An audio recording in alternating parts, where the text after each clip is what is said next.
Okay, ngayon naman ay pag-uusapan natin ang product rule. Okay?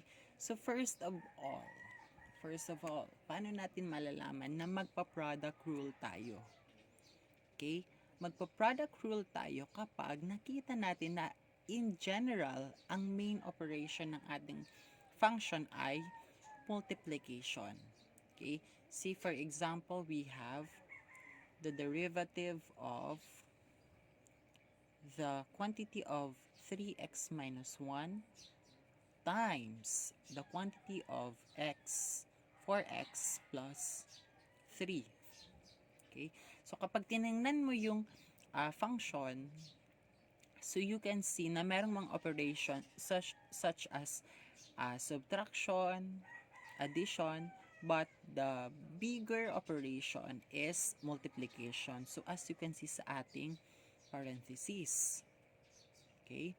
So, saan pa natin pwede siyang magamit ang ating, or paano natin mag-determine na gagamitin natin ay power rule. See, for example, ang ating function is the derivative of 3x raised to 4 times 7x minus 2. Okay, so mahahalata mo naman parang nasa intuition na gagamitin mo ang product rule kasi hindi intuition, parang observation, inference. Okay? Though meron tayo ditong subtraction, makikita mo na if you look at the bigger picture, the main operation is, or the bigger operation is multiplication, which is makikita natin sa kanyang because of the parentheses. Okay? Balik tayo. So, paano natin isosolve ang ganitong kung ano ang derivative ng expression kapag ganito ang ating case? Okay? Meron tayong steps. Okay? So, since magde-derive na tayo, tatanggalin na natin ang symbol ng derivative. Okay? First step is that copy the first term. Or the first, copy the first factor. Okay? So, ang ating unang factor ay 3x minus 1.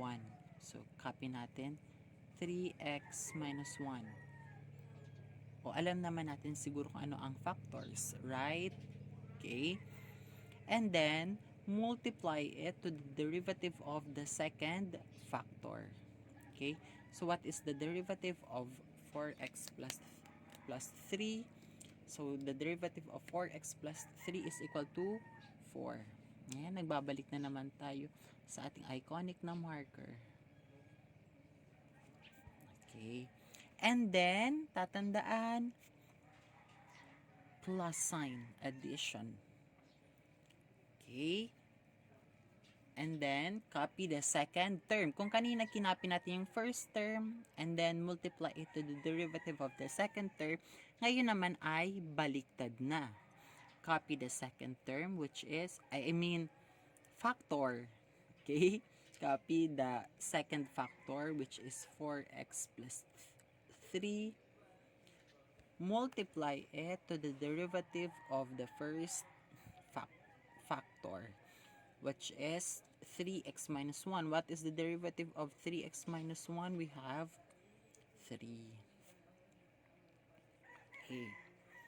So, ano nang gagawin natin? I-distribute na natin. Okay. So, medyo layo-layo tayo. Ayan. Tsaka medyo baba-baba. Kuya, ayan. So, equal sign. Distributive property. 4 times 3x, we have 12x. Copy minus sign. Okay. 4 times 1 is 4. Plus, distributive property, 3 times 4x is 12x. Plus, 3 times 3 is 9. Okay. And then, anong gagawin natin? Multiply the plus sign to the expression sa loob. So, ang magiging next nating step ay magiging, okay, equal sign. Dito na tayo sa kabila. So, tatanggalin lang natin yung parentheses and then we combine like terms. Okay?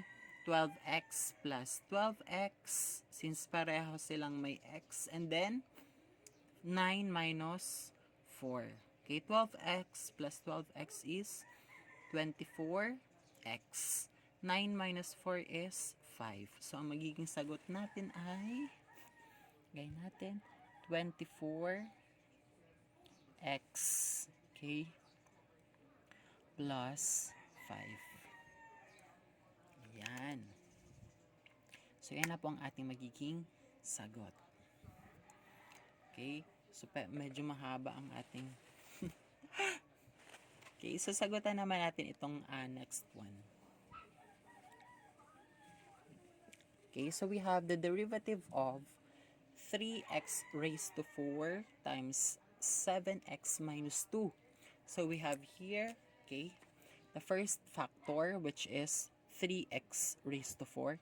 And then the second factor, which is 7x minus 2. So anong ating step? First is that we copy the first factor, 3x raised to 4. 3x raised to 4. Multiply